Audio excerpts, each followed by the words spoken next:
We are delaying the start of our regularly scheduled program. We have delayed the start of our regularly scheduled program to bring you this bulletin from CBS News. Washington. Federal Judge Matthew McGuire in Washington has signed a temporary injunction against both the coal mine operators and the miners in the soft coal dispute. The injunction orders the coal miners to go back to work at once. This bulletin has come to you from CBS News. We now resume our scheduled program.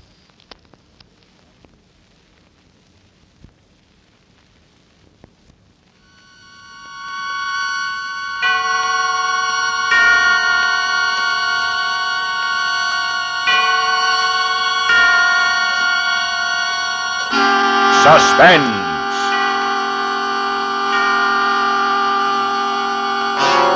Radio's outstanding theater of thrills brings you an hour, a full 60 minutes of suspense. Tonight, the noted stage actor Sam Jaffe is our star in Suspicion by Dorothy Sayers, a suspense play produced and directed by Anton M. Leader.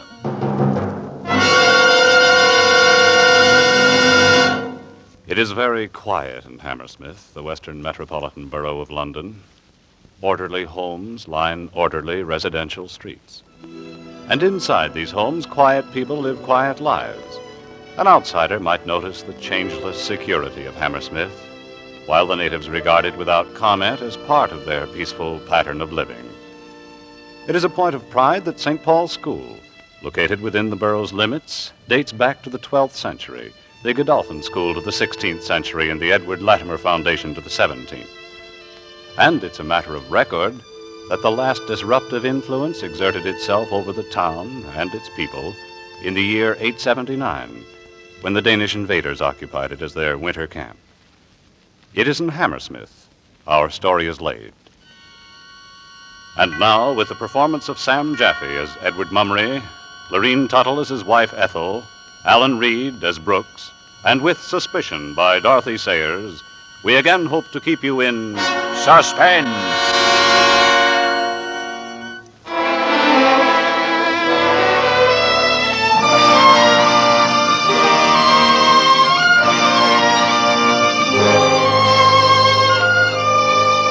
My name is Edward Mummery of Hammersmith. I'm 48 years of age, fair of complexion, agreeable, I believe, as to disposition. I have my business, real estate, in the city, which I run together with my partner, Mr. Harold Brooks. I have my own home. I occupy my leisure hours with gardening, and I've just been married. That is, practically just. 6 years, to be exact. My wife, Ethel, is the most brilliant thing that ever happened to me. These are the outward facts.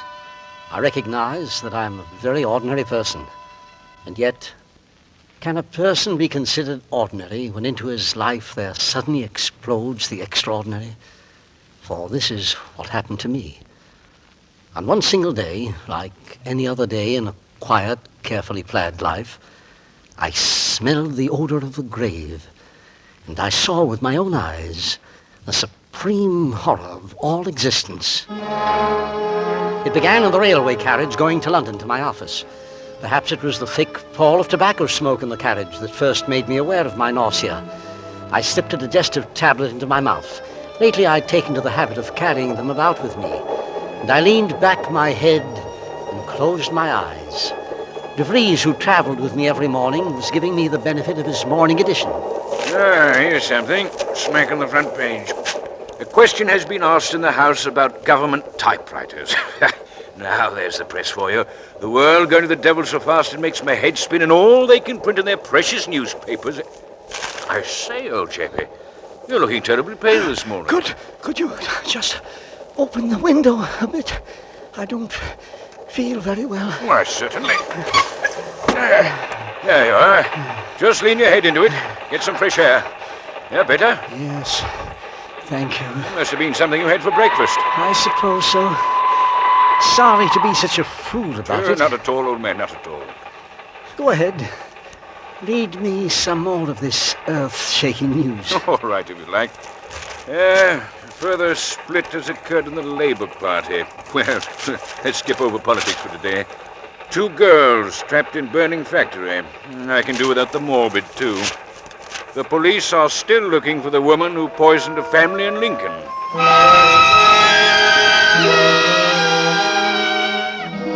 I took a tram to my office, gritting my teeth against this nausea that had me dizzy and trembling.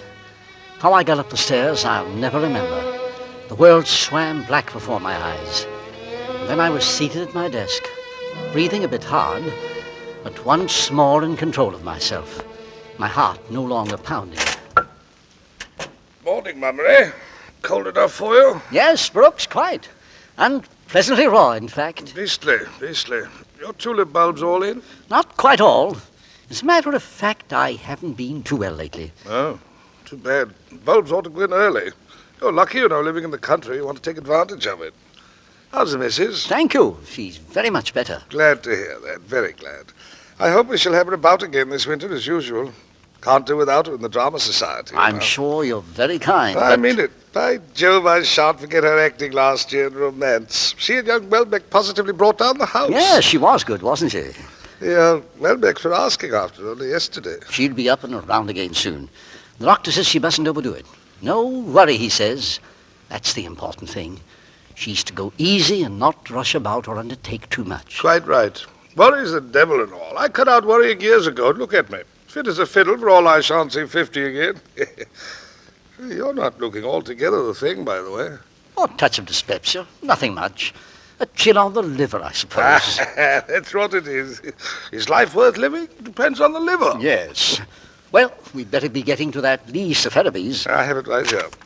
Oh, by the way, I suppose your wife doesn't know of a good cook, does she? I doubt it. They aren't so easy to find nowadays. In fact, we've only just got shooted ourselves. No. I promised the Phillipsons I'd look around. Their girl's getting married. That's the worst of bringing young girls in to work for you. I said to Phillipson, you mind what you're doing? I said, get somebody you know something about. You may find yourself landed with this poisoning woman. What's her name? Andrews. Don't want to be sending wreaths to your funeral yet a while, I said. He laughed, but it's no laughing matter. What we pay the police for, I simply don't know. Nearly a month now, and they can't seem to lay hands on the woman. All they say is they think she's hanging about the neighborhood and may seek a situation as cook.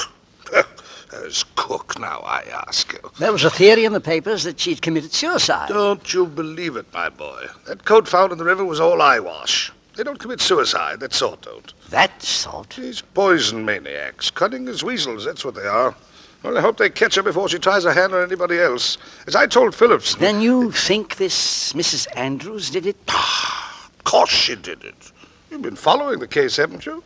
Looked after her old father, and he died suddenly. Left her a bit of money, too. Then she keeps house for an elderly gentleman, and he dies suddenly. Now there's this husband and wife. Man dies, woman taken very ill. Of arsenic poisoning. Cook runs away. Then you ask, did she do it? I only thought it might be a coincidence. I don't mind betting that when they dig up the father and the other old bird, they'll find them bung full of poison, too. Once that sort gets started, they don't stop, you know. What is the matter, Mummery? Mummery, let me call you a doctor. No, just some water. Yes, all right. Wait a minute. There you go. Slowly now. That's all right. Now hold your head. Thank you. Thank you, Brooks. You sure you're all right? Yes. All right. My dear fellow. Don't mind telling you, you gave me a start. I thought I was losing you here and now. It's only my stomach. Nothing serious. Well, hold on a moment. What did you have for breakfast? I don't know. The usual. No. Now tell me. We'll get to the bottom of this. Well, then, brown bread, bacon, eggs, just the nicely set kind. Coffee, made as only Mrs. Sutton can. Mrs. Sutton? Oh, that's your new cook. She's a real find. I'm terribly thankful for her. Yes, I can imagine. Your wife down with a nervous breakdown must be a blessing to have someone capable running the house. That's right. Ethel hasn't been at all fit, poor child. I don't want you to mention it to her, Brooks. She gets upset so easily. I don't want her worrying about me. Of course not, Mummery. Isn't it odd, Brooks? What's that? This photograph of that Mrs. Andrews. Oh, you mean in the newspaper? She looks like such a sweet, motherly-looking woman. Take care, Mummery. From the way your stomach's acting up, I'd say this poisoner and your precious Mrs. Sutton are one and the same. That's hardly a joke, Brooks. As a matter of fact, if there were the slightest resemblance, I'd be terrified. But this Mrs. Andrews looks so angelic. She's got a bad mouth. Look to the mouth, Mummery, before you trust your fellow man. That's where the true story is written.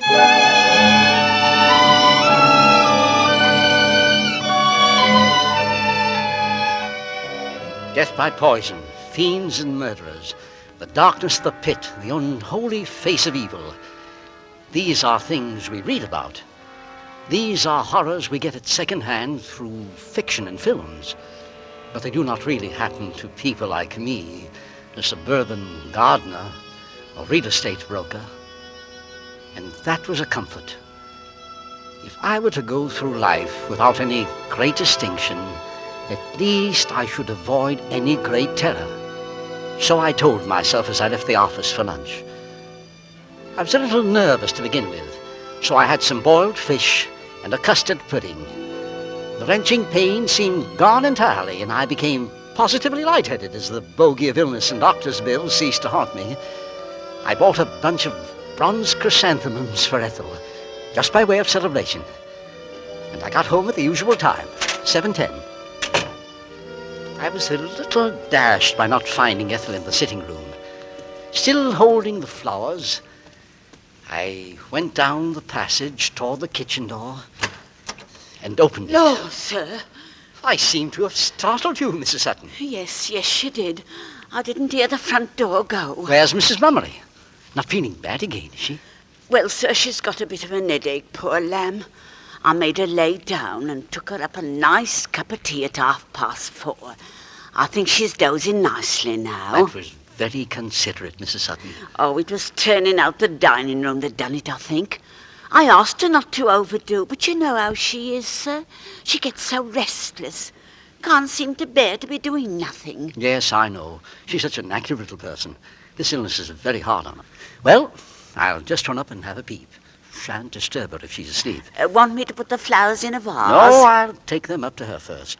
By the way, what are we having for dinner? Well, I had made a nice steak and kidney pie. Oh, pastry. I don't know. You see, Oh, you'll find it beautiful and light. And it's made with butter, sir.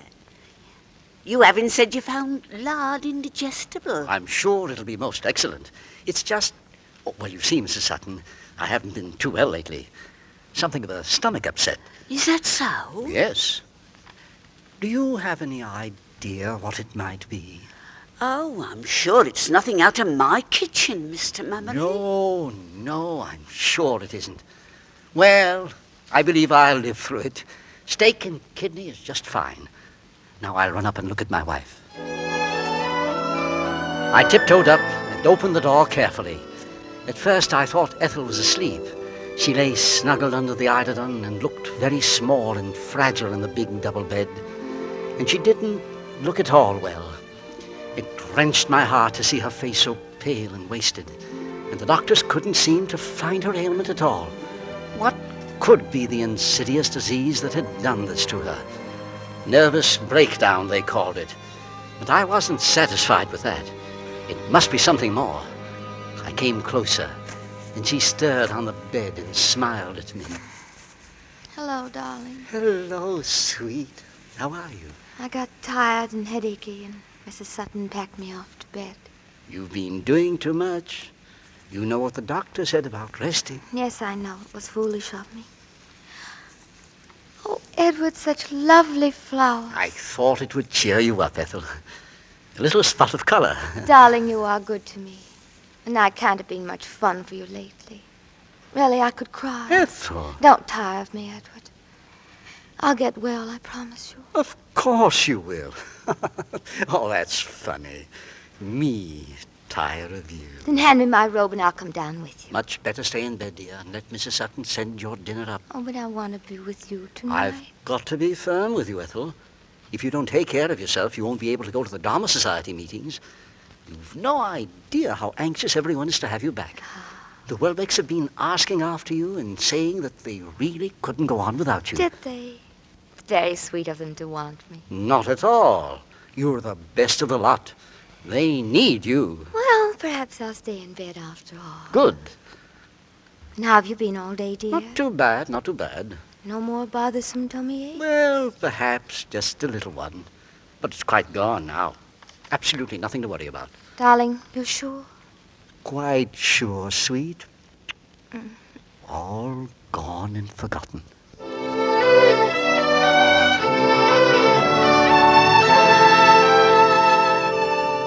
I experienced no more distressing symptoms that night or the next day. Following the advice of a newspaper expert on the subject, I took to drinking a great deal of orange juice. The results were wonderful. It was as though I had never known pain in my life. The next night, we retired early. I fell asleep almost at once and slept the deep and dreamless sleep of a child until about 3 a.m. Then I was awake, for it had come back. Ethel! Ethel! Wake up! Please, wake up! Ethel! Help me! What? What's that? Edward, darling, what's the matter? What is it? I think I'm dying.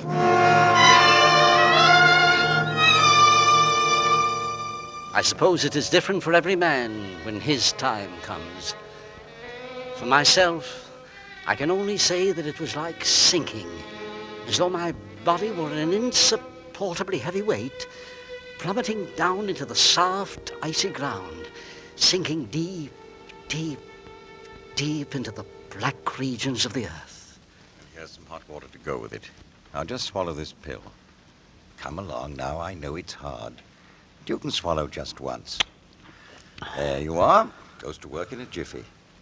I dare say you're feeling better already. Thank you, Doctor.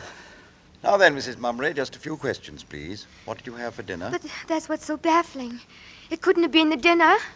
I had the same things to eat, and so did Mrs. Sutton. Nonetheless, we have to be thorough about this, if you will. Well, then, big stratas and a milk pudding. Oh, yes, brown bread. You're sure about that? And before we went to bed, Edward had a large glass of orange juice, according to his new regime. Aha. Seems to have been helping him so much. Now, there's your trouble. Orange juice is an excellent thing, and so are trotters, but not in combination. Pigs and oranges together are extraordinarily bad for the liver. Oh, dear. Don't know why they should be, but there's no doubt that they are. I see. Feeling better, Mummery? Yes, it's much easier. I'll send you round a prescription. You stick to slops for a day or two and keep off pork. Don't you worry about him, Mrs. Mummery. He's as sound as a trout. You're the one we've got to look after. Well, I was so frightened, I believe my own trouble has been shocked right out. Oh, no, not yet. It hasn't. Don't want to see those black rings under your eyes. Of course, tonight was disturbed, but you make up for it now. Get plenty of sleep. Been taking your tonic regularly? Oh, yes. That's right. Well, don't be alarmed about this hulking brute here. We'll soon have him out and about again. Now, good night to you. Doctor, Yes, Mummery? I'm sorry I had to pull you out in the middle of the night. That's why we're about, old man. It's nothing. It means a great deal to me. You see, if you hadn't been able to come, I'm sure that tonight I should have died.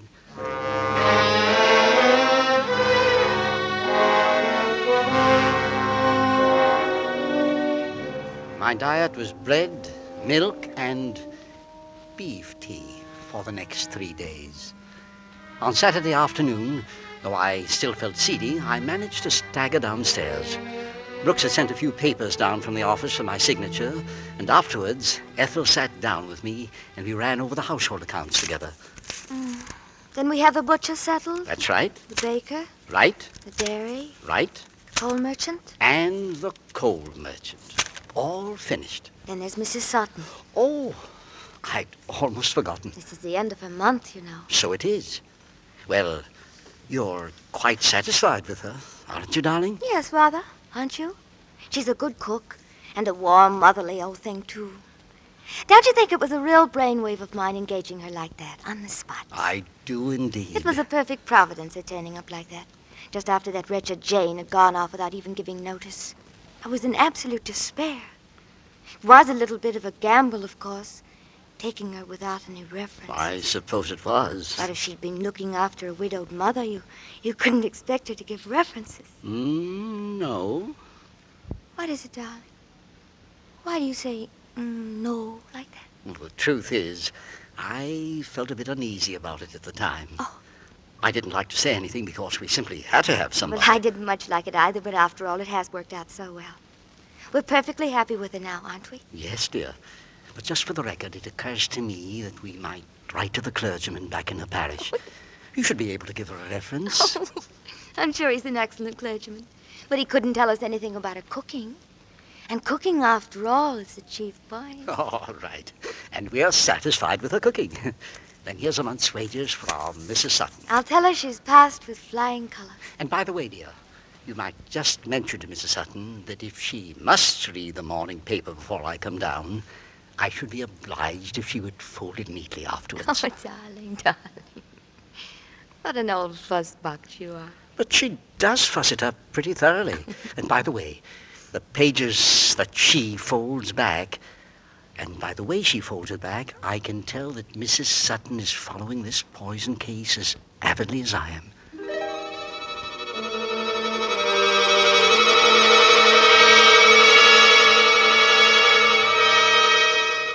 On Sunday, I felt very much better. Quite my old self, in fact. I had roast sirloin for luncheon with the potatoes under the meat. In Yorkshire, pudding of delicious lightness, and an apple tart to follow. After the 3 days of my invalid diet, it was a real pleasure to savor the crisp fat and the underdone lean. I ate carefully, moderately, but with an almost sensuous enjoyment. And then, over coffee, while Ethel was still toying with the food, I took up the newspaper and turned to the account of the woman poisoner. Are you still following those horrible murders? Yes, my dear. Whatever makes you so morbid, Edward? I find it very interesting, Ethel, to see what human beings are capable of doing. I suppose it is interesting. Thrilling, too. Because it's so far into the kind of lives we lead here in Hammersmith. Yes, it's just like a fascinating fairy tale. I say. What is it? Why, Brooks was right. Right about what? They've gone and dug up Mrs. Andrews' father and her former employer. Oh, Edward, please. And sure enough, they were both found full of it. Bung full of poison.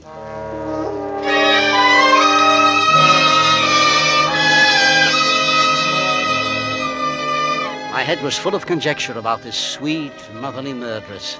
This middle-aged cook who mixed arsenic into her delicious luncheons and dinners. This Mrs. Andrews, for whom the police were looking so desperately.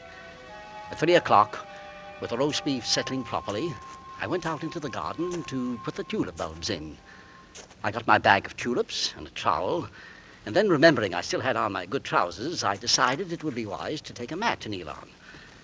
The mat had been left last in the corner under the potting shelf. I stooped down and felt about in the dark among the flower pots.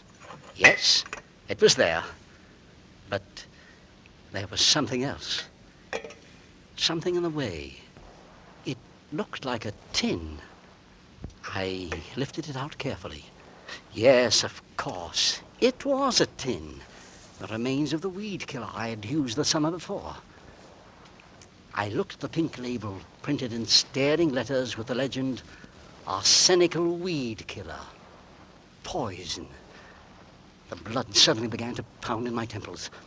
I'd been thinking of Mrs. Andrews so long that it came to me with a nasty shock that I was holding in my hands the very same brand of stuff she used to destroy so many poor souls. It gave me the distinctly unpleasant impression that by owning some poison myself, I was directly in touch with important and ghastly events. I smiled a little at myself for being so foolish. And then I noticed that the stopper had been put in very loosely.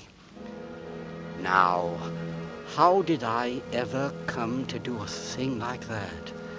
What a stupid fool.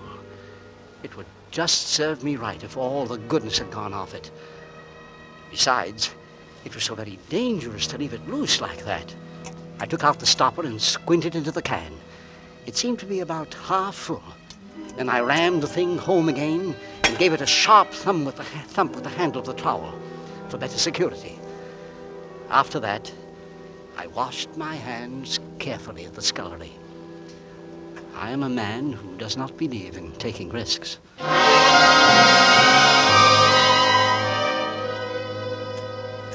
Oh, Edward, look who've just dropped in. Oh, my son and I were just in the neighborhood, Mr. Mummery, and we thought we'd have a cup of tea with you. Happy to see you again, Mrs. Welbeck. Oh, hello, John. How are you, Mr. Mummery? We were talking about the Lincoln poisoning case, Mr. Mummery.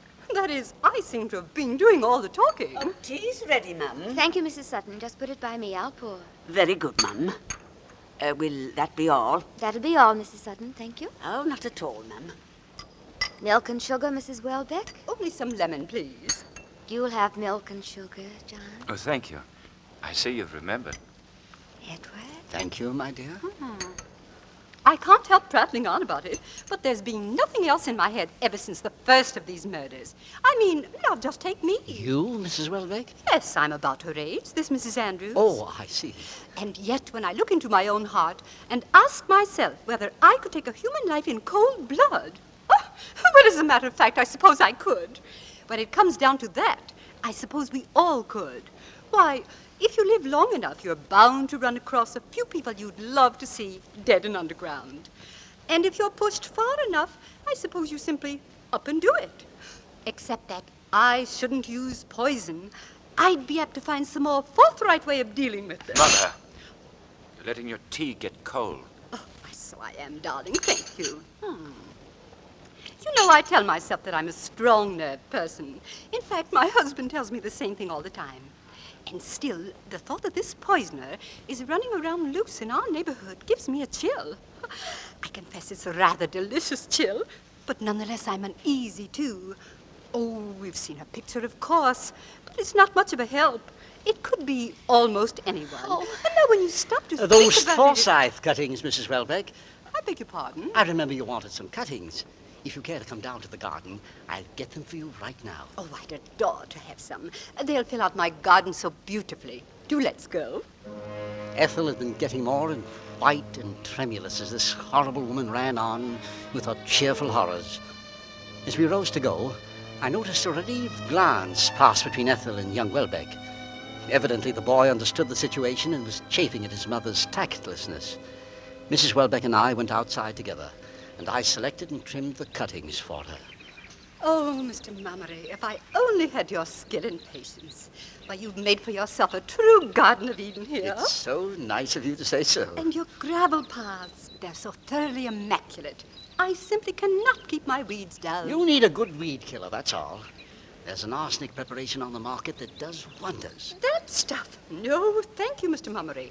I wouldn't have it in my place for £1,000. I'm afraid there's no other way to rid yourself of weeds. Oh, but it's so foolhardy, so dangerous to have poison around. It seems to me you're simply opening your doors and inviting trouble. It's not as bad as all that. We keep it well away from the house. But the slightest carelessness... We are not careless people. Except that... Except that what? I just remembered. I have been a bit careless. I found the stopper to the can loose just this afternoon. It was unforgivable of me. There, you see? That's how accidents begin. From something as simple as that. You're fortunate you don't have any little children poking around. I suppose we are, Mrs. Welbeck. I suppose we are.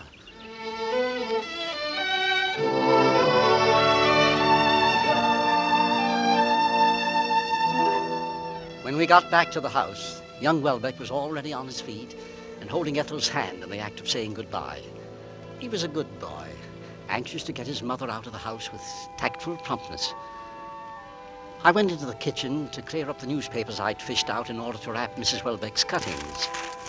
And as I picked them up, something odd struck me about them. Something I had to verify. I turned the papers over carefully, sheet by sheet. Yes, I had been right. Every portrait of Mrs. Andrews, every paragraph, every line about the Lincoln poisoning case had been carefully cut out. Someone in my own house had gone to all this trouble. Why?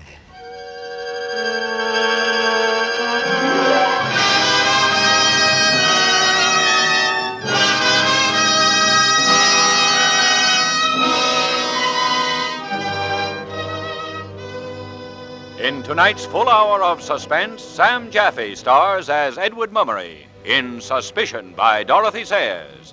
Tonight's study in Suspense.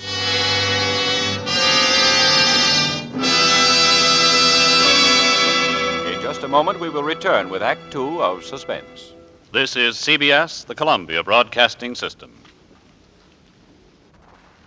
And now, back to our Hollywood soundstage and Act Two of Suspicion, starring Sam Jaffe with Lorene Tuttle and Alan Reed in a narrative well calculated to keep you in suspense.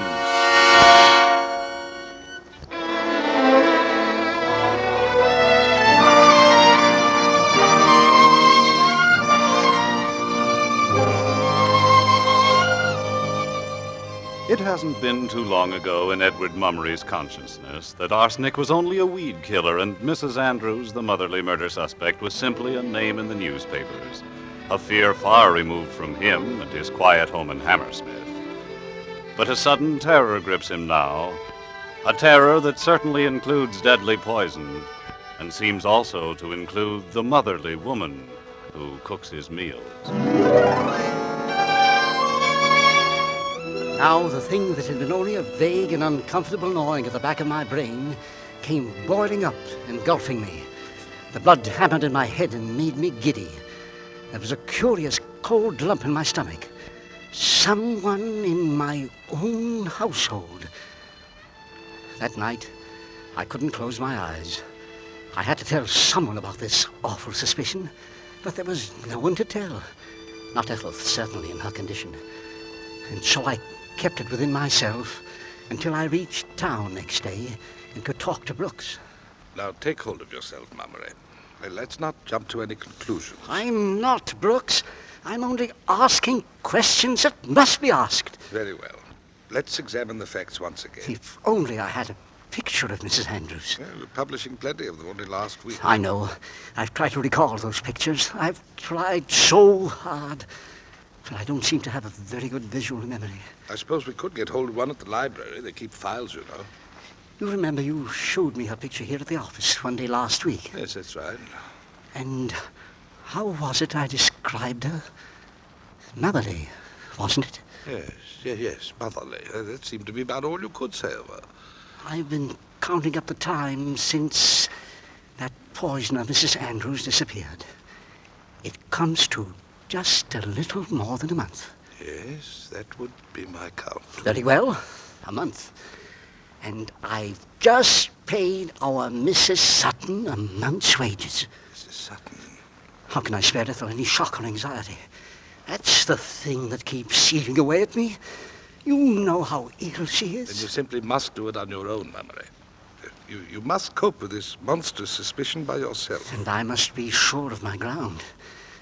Simply to dismiss the only decent cook we've ever had out of sheer blind panic, why, it would be wanton cruelty to both women. If it's to be done at all, it must be done quickly and arbitrarily, without suggesting any of these horrors to Ethel. And then, don't you see, there's something else. If there's anything at all to these terrible suspicions, it means Ethel is being exposed every minute that the woman is in the house. Good Lord. Think of that family in Lincoln. Think of the husband dead. Of the old father dead. You must move fast, old boy. She's been ill so long, poor darling. I've seen her wasting away before my eyes. Why, Brooks? Why? A nervous breakdown? Why should Ethel be having a nervous breakdown? Or is it something else? Is this woman doing it to Ethel? Slowly, day by day. Is that what it means? Perhaps you should see the police. But it's nothing but the wildest of suspicions. And besides, I feel so very lonely and so tired. It's almost as if I didn't care what happened anymore. Your illness has taken it out of you. Yes. Too bad you can't discuss it with Ethel. I don't want her to be afraid. But perhaps I will. Perhaps she should know. I say, Mummery. What? These illnesses of yours, when did they begin? I don't know. I think I've always been subject to business attacks, as long as I can remember. No. I mean the other ones. The severe attacks. Well, they began about 3 weeks ago. 3 weeks ago, Mummery? That's right. About 3 weeks ago.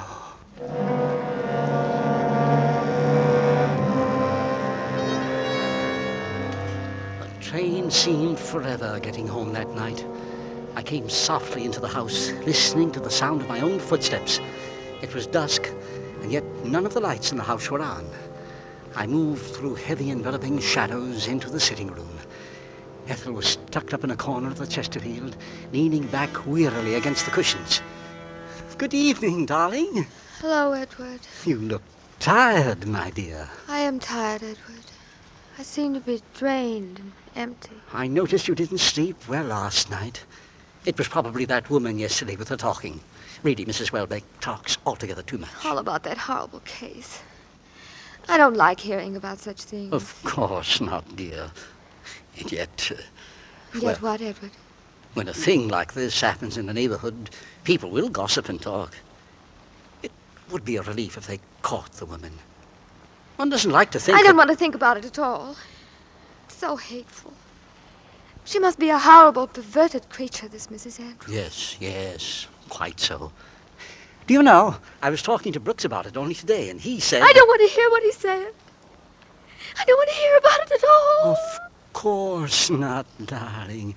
I'm sorry. Oh, Edward, I just want to be quiet. I do so want to be quiet. And so you shall, Ethel. It's all my fault. The doctor warned me not to disturb you like this. Oh, Edward. Edward, darling. There, my dear. Everything's all right. No need for tears. It doesn't concern us anyway.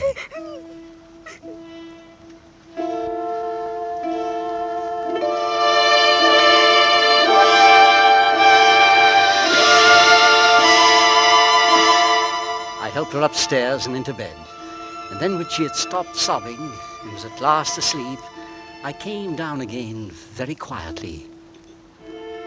I was aware of a reluctance to face Mrs. Sutton, but I had to. A plump-faced woman, her eyes obscured by thick, horn-rimmed spectacles. And what was that about her mouth? The tight lips, the hard chin. What was it Brooks had said about looking first to the mouth? Would you be requiring anything, sir, before I go up? No. Thank you, Mrs. Sutton. I hope you're feeling better, sir. No more of that trouble. Quite better, thank you, Mrs. Sutton. Mrs. Mummery's not indisposed, is she? Why, no. She's asleep. Do you think I ought to wake her, to bring her a hot glass of milk? No, thank you, Mrs. Sutton. I believe we'll just let her be. And you, sir? Would you care for anything? Not a thing, Mrs. Sutton. Oh, it wouldn't be no bother. Only take a minute. Not tonight. All right, then. Mrs. Sutton? Yes, sir? Were you aware that my can of arsenic out in the shed had a loose stopper?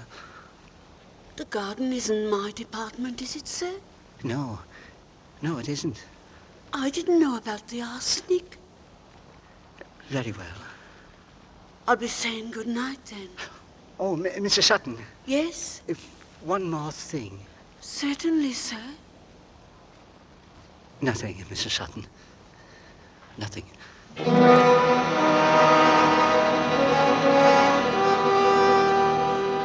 The next few days were the most agonizing of my life. I began the habit of coming down early in the morning and prowling about the kitchen. This only served to make Ethel more nervous. But Mrs. Sutton offered no remark. She watched me silently and with good humor, almost with amusement. And after all, it was ridiculous. What was the use of supervising the breakfast when I had to be out of the house every day between 9:30 in the morning and 7 in the evening? On Thursday night, Brooks persuaded me to go to a little bachelor dinner for a friend who was being married. It was in my district, and we weren't out of there until after midnight. By then it was too late for Brooks to catch a train back to town, so I invited him to come over and spend the night at my place. The household had long since gone to bed. Shh. Yes. Careful, Brooks. I don't want to disturb Ethel. Sorry, old man. Your room is just off here. I think you need a fresh pillow slip. That'll be fine. Hello. What's this? Oh, somebody writing you notes? Dear Mr. Mummery, there's some fresh cocoa in the kitchen. It only needs some hotting up. Mrs. Sutton. Well, should just hit the spot. Yes, indeed. Come along. Let me just get the switch. There we are. I'd better get the cocoa ready. It'll only be a minute. It was quite a show we threw for young Farnsworth, wasn't it? Sent him off with marriage and style. Glad to see him getting settled. People ought to marry young. All the more years to enjoy the only real blessing life gives you. How many years has it been for you and Ethel? Just 6. Good years, eh? And they get better all the time. That's the wonder of it. Tell me, Brooks, how did you happen to miss getting married? Didn't miss it at all, old chap. I've been getting along very well without it. Hello. Our cocoa's ready. And here's my cup. It's just hot enough. Brooks, Yes, old man. is it just my fancy? Or is there something queer about the taste? The taste. It seemed to me... Take another sip, Brooks. Go on. Roll it round on your tongue. Do you taste it? The faint tang, like metal. Spit it out, Brooks! Spit it out!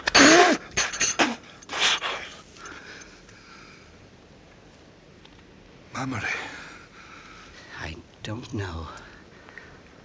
I don't know. Mummery. What are you going to do? I've never been in a situation like this before. You ought to take a specimen to the chemist. Have it analyzed. Yes. Yes, I will. First thing in the morning. But first, Brooks, I want you to come with me. Where to? Just outside, in the garden. I want to see something in the potting shed.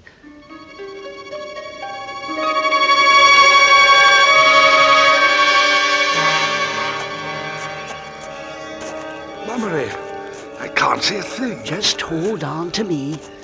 We're almost there. All right. This is the shed. Now, just about 4 steps inside. Here we are. Mummery, where are you? Just at your feet, old man. I'm stooping down. Would you be good enough to strike a match for me? All right. Just a moment. There we are. That's fine. Hold it closer. It should be behind these pots here. Yes, it's here. Oh, devil, these things don't burn long. Can you strike another? What is it, Mummery? It's a tin of weed killer. You mean arsenic? Yes, arsenic. Just look, Mummery. The stopper is loose. I know, Brooks. I know. Want another match? No, it isn't necessary. Why should it be loose, Mummery? That's the question. It is. Especially since I took the trouble to ram it in as tight as it would go only last week. Mummery, old man, I don't like to frighten you, but you see what this means. Simply means there's a murderer in my house.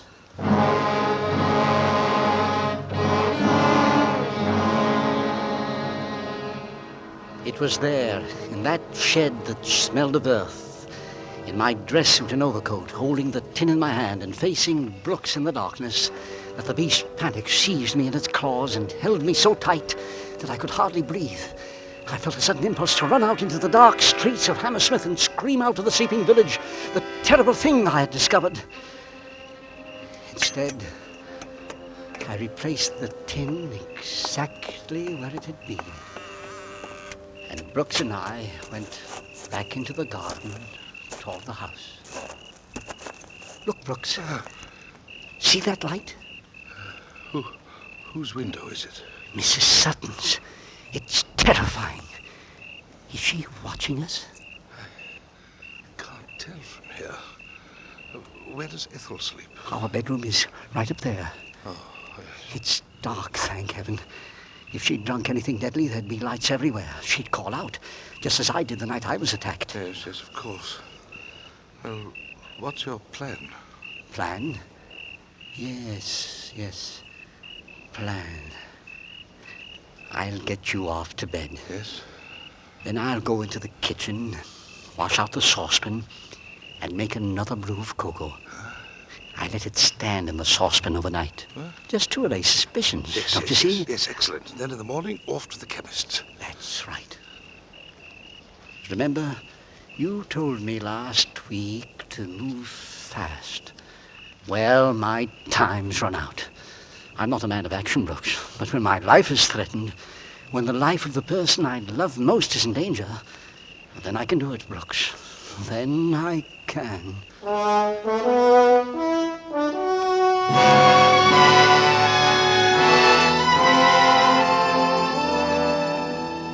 When I'd finished in the kitchen, I turned out all the lights and started softly up the stairs.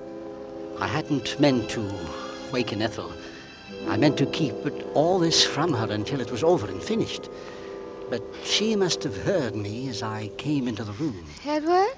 Yes, my dear? How late you are, you naughty boy. Have a good time at your party? Not bad. Not bad at all. So tonight was young Farnsworth's last as a bachelor. His last. He seemed like a lamb, all ready for the sacrifice. You all right? Quite all right. Good. Did Mrs. Sutton leave something hot for you? She said she would. Yes, but I wasn't thirsty. Oh, it was that sort of party, was it? I sat down on the bed beside her. She was asleep again in a moment. I took her hand and I clutched it tight, as though defying death and hell to take her from me. Next morning, I would act. I thanked God it was not too late.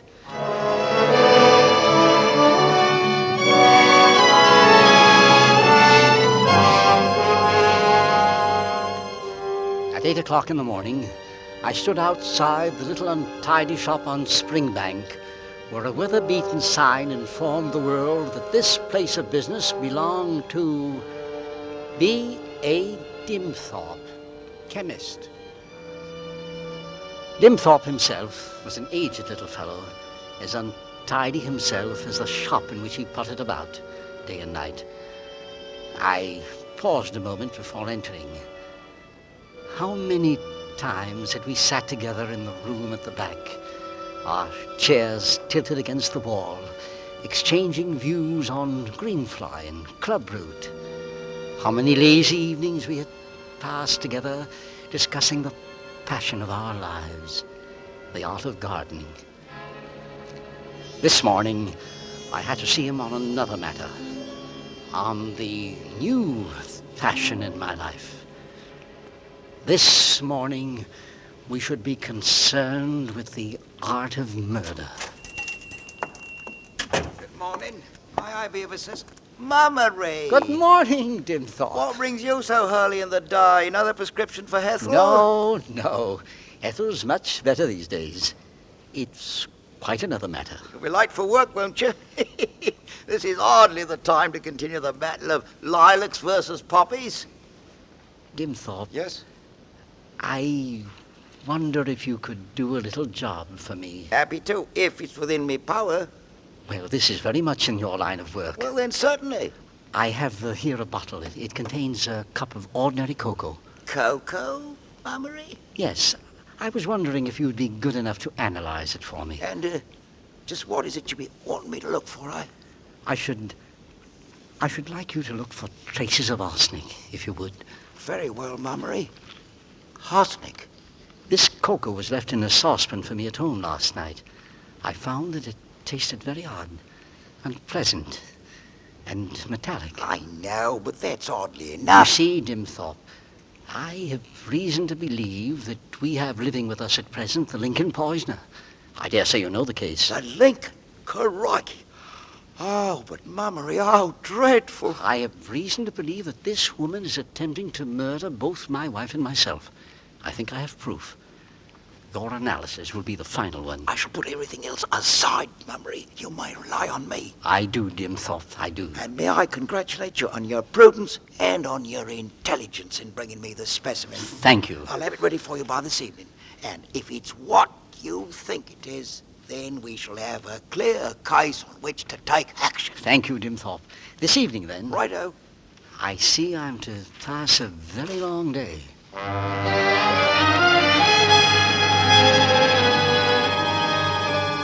was a bit late in getting to the office.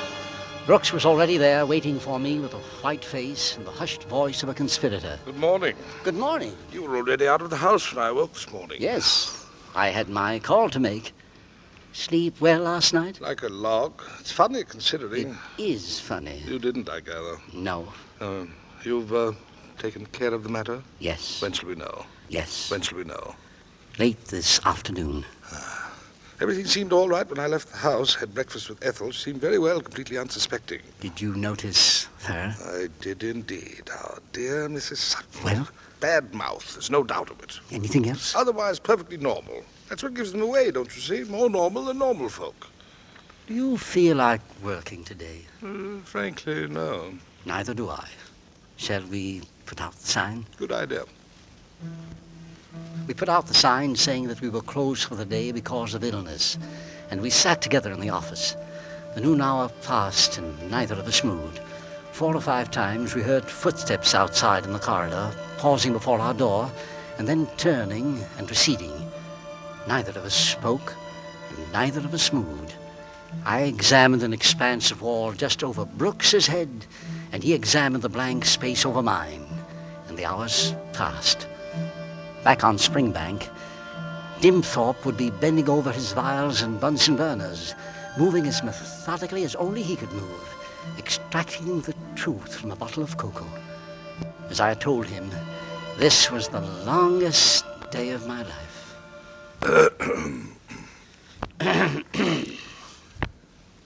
Well, Mummery? Yes. It was 4 o'clock. I couldn't wait any longer. Good luck, old man.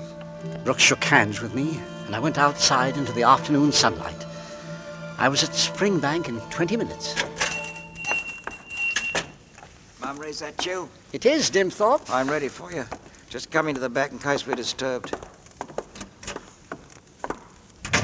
All right, Mummery. Right over here. What does it mean? It means that there's no doubt about it. I see. I used Marsh's test. It was an heavy dose. No wonder you tasted it. There must have been 4 or 5 grains of pure arsenic in that bottle. Here, take this mirror. I want you to see it for yourself. All right. Now, just look closely at this little glass tube. It's a stain. A purple-black stain. That's the mark left by the arsenic. Will you ring up the police from here? No, my wife. I've got to get home. All right, leave it to me. I'll ring the police up for you. Oh, go quickly, Mummery.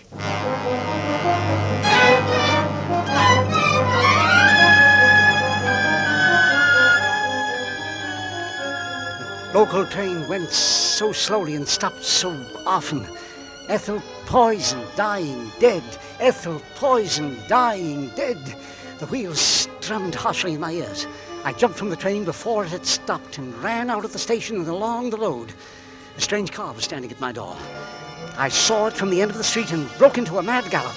It had happened. The doctor was there. I was a fool. I was a murderer to have left it so long. Then, while I was still 150 yards away, I saw the front door open. A man came out, followed by Ethel herself. The visitor got into his car and drove away, and Ethel went back into the house. She was safe. She was safe. I could hardly control myself to hang up my hat and coat and go in looking reasonably calm. She had returned to the armchair by the fire, and she looked up at me in surprise. There were tea things on the table, and she was alive. Edward, you're back early, aren't you? Yes, dear. Business was slack. Somebody beat the tea? John Welbeck came by. Oh, young Welbeck. Yes, we've been talking over arrangements for the Drama Society. Darling, I'm so glad. By having a guest here, you were protected. You were saved. Edward, what are you talking about? You seem so strange. There's something I've got to tell you, Ethel. I should have done it long ago. My darling, it's going to be unpleasant, but you must hear it. Oh, excuse me, Mum. Yes? Oh, I beg your pardon, sir. I didn't know you was in. What is it, Mrs. Sutton? Will you be taking tea, or can I clear away? Mr. Mummery will be wanting some. You better leave it. And, oh, Mum. What is it? There was a young man at the fishmonger's, and he's just come from Grimsby. Yes? And they've caught that dreadful woman, that Mrs. Andrews. Oh. Isn't it a good thing? Oh, it worried me so to think she was going about like that. But they've caught her. Took a job as housekeeper she had to 2 elderly ladies, and they found the wicked poison on her. Girl has spotted her'll get a reward. I've been keeping my eyes open for her myself, but it's at Grimsby she was all the time. Thank you for the news, Mrs. Sutton. That will be all. Oh, not at all, Mum. But that's wonderful. Then it's all been a mistake. A mad mistake. Darling, I don't know whether to shout or to cry. I certainly must apologize to Mrs. Sutton. We're safe, don't you see? We're safe. But what about the cocoa? Mr. Dimthorpe, and Marsh's test, and 5 grains of arsenic? What do they all mean? Who could have what? Ethel. Ethel. Ethel. Yes, Ethel? To me. To do it to me. You fool! You fool! Don't you know that it's been Welbeck? That it's always been Welbeck? Yes. It's there in your eyes. Something I've never seen before. It's always been there. It's just that you've never looked. That would be the police, Ethel. They've come here for you.